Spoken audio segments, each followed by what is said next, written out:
Qu'on revienne sur la rue Erlanger, justement, dans le 16e arrondissement de Paris. Vous le savez, on suit ce dossier dans Morandini Live depuis la semaine dernière. Vous revoyez quelques images de cette école où nous étions en direct vendredi. Et cette association Utopia 56, dont on a beaucoup parlé, figurez-vous, que Reconquête a organisé une manifestation devant cette école. Et il y a eu un échange hier, un échange assez vif entre Philippe Vardon, qui est conseiller régional Provence-Alpes-Côte d'Azur et délégué national de Reconquête, et une personne d'Utopia, vous voyez, Reconquête, qui a posé devant les grilles de cette école. Je vous propose d'écouter cet échange et après, Philippe Vardon sera en direct avec nous. Et pourquoi c'est vous qui faites les leçons et personne ne peut vous en donner. Personne ne peut vous donner de leçons à vous. Non mais pourquoi vous devez en faire à tout le monde alors? Pourquoi vous expliquez que vous êtes les gentils et que les gens qui protestent pour la tranquillité et la sécurité de leur quartier, si on veut en finir, il faut arrêter les appels d'air dont vous êtes le dernier relais. Madame, entendez madame que vous êtes le dernier relais. Ça commence sur les plages de Libye et ça se termine ici par un squat à Paris. Bien sûr que c'est le sujet madame. Non, c'est trop facile ça madame. C'est trop facile ça madame. Vous êtes le dernier relais, vous êtes le dernier relais des mafias, des milices de passeurs. Vous êtes le dernier relais, madame. On est en direct avec Philippe Vardon. Bonjour, merci beaucoup d'être en direct avec nous. Conseiller régional Provence-Alpes-Côte d'Azur, délégué national de Reconquête. C'est très fort ce que vous lui dites à la fin à cette dame de Utopia. Vous lui dites, vous êtes le dernier relais des mafias, des milices et des passeurs. Expliquez-moi. Mais bien sûr, parce que, Jean-Marc, il y a une continuité dans tout ça. Vous savez, ça ne commence pas à l'école Erlanger à Paris, tout ça. Il y a un chemin, bien sûr, il y a en Libye, et puis sur le continent africain, des mafias, des milices qui vivent sur ce business des passeurs de migrants. Hier encore, je voyais diffuser sur les réseaux sociaux des passeurs de migrants qui disent c'est bon, vous pouvez embarquer sur les bateaux parce qu'il y a les ONG qui vous attendent. En réalité, on a un relais. D'abord les mafias, les milices, les passeurs de migrants, ensuite les ONG qui patrouillent pour aller récupérer ces bateaux, qui les accompagnent jusqu'en Italie, et puis bien sûr, en France, les politiques publiques. D'abord, tous ces appels d'air avec ces aides sociales qui sont distribuées, avec la quasi-certitude pour un clandestin entrant en France de ne pas être expulsé. Je rappelle que l'année dernière, sous le ministre de l'Intérieur Gérald Darmanin, il y a eu plus de régularisation de clandestins que d'expulsion. Et puis, il y a toutes ces associations, Utopia 56 et tellement d'autres. On peut bien sûr penser aussi à SOS Méditerranée, qui est emblématique, qui est subventionnée par un certain nombre de collectivités locales. Eh bien, voilà quel est le message qu'on envoie. Vous savez, le seul message d'humanité qu'on peut envoyer aujourd'hui, c'est un message de fermeté. Parce qu'il faut arrêter d'expliquer à ces gens qu'on voit sur vos images, pardon d'ailleurs, excusez-moi, hein, les jeunes hommes qu'on vient de voir passer, ils sont très loin d'être mineurs. Hein. Là aussi, il y a une mystification permanente. On nous parle d'enfants, etc. On est très loin. On les voit passer derrière vous. Hein. Pendant que vous parlez, si on fait attention aux images, effectivement, on en voit qui sont en train de rentrer derrière vous. Oui.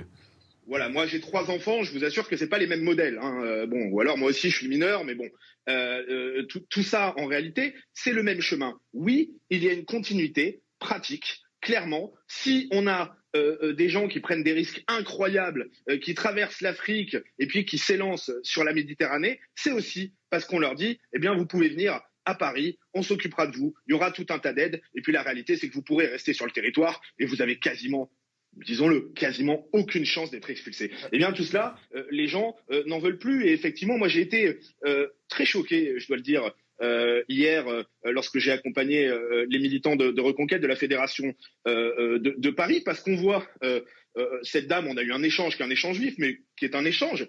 Mais quelques minutes avant, on avait des gens avec les badges d'Utopia 56, etc., qui arrachaient les tracts de petites dames, comme on voit à côté de moi, qui leur arrachaient les tracts des mains, qui les insultaient, qui leur disaient « cassez-vous, dégage ». Ce sont des habitants du quartier, hein, des habitants du quartier. Donc on a les représentants de ces associations qui disent aux habitants du quartier « cassez-vous ».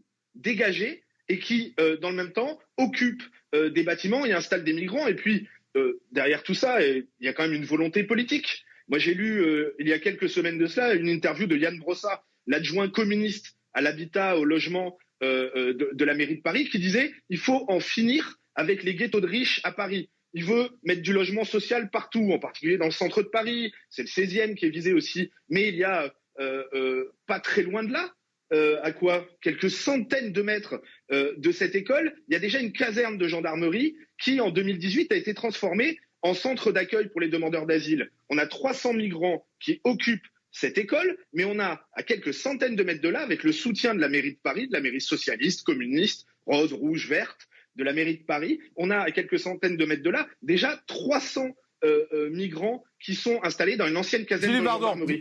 C'est ça la politique de la ville de Paris. On a enlevé les gendarmes, on a accueilli les migrants. Philippe Ardant, vous êtes allé sur place, vous avez vu la situation, vous êtes retrouvé devant cette école. Je pense que vous n'avez pas pu rentrer dans l'école comme nous quand on y est allé, parce qu'en fait, Utopia tient les lieux, hein, il faut dire les choses, hein, Utopia 56 tient les lieux, on privatisé les lieux, c'est à eux, on n'a pas le droit de rentrer. Mais pour vous, qu'est-ce qu'il faut faire avec ces 300, voire 400, parce qu'on parle même désormais de 400 migrants qui seraient à l'intérieur? Qu'est-ce qu'on fait avec eux? On envoie la police, on les prend de force, qu'est-ce qu'on fait? Dehors. Mais est-ce que le droit dans ce pays, ça veut encore dire quelque chose? Est-ce que la loi, ça veut dire Ils font ce qu'ils veulent, Utopia. Est-ce que ce sont les associations pro-migrants qui décident de la politique migratoire du pays? Est-ce qu'Utopia peut comme ça occuper des bâtiments et dire voilà, ici maintenant c'est une zone où on a des clandestins et puis le droit n'a rien à y voir? Est-ce que SOS Méditerranée peut dire bah maintenant vous allez nous ouvrir le port de Toulon, on va y débarquer des migrants? D'ailleurs, on a complètement perdu la trace de ces migrants. Il y avait parmi eux, on l'a appris récemment, des fichiers S. On ne sait pas où ils sont.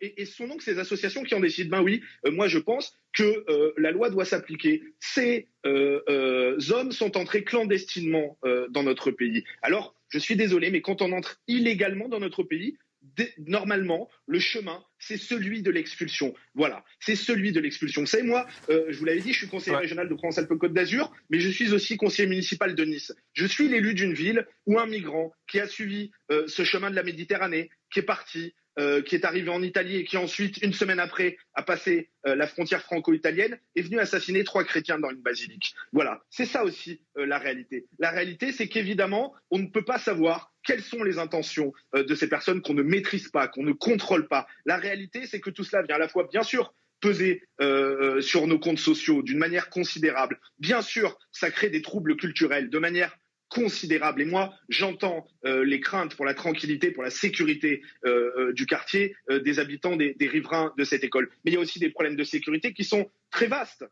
On l'a vu. Merci Philippe Ardant. Sont utilisés désormais pour les dealers. Ouais. Et tout ça est vraiment un problème. On a bien compris. Merci Philippe Ardant d'avoir été avec nous, conseiller régional. Merci beaucoup. Conseiller régional de Provence-Alpes-Côte d'Azur, délégué national de Reconquête, Mathias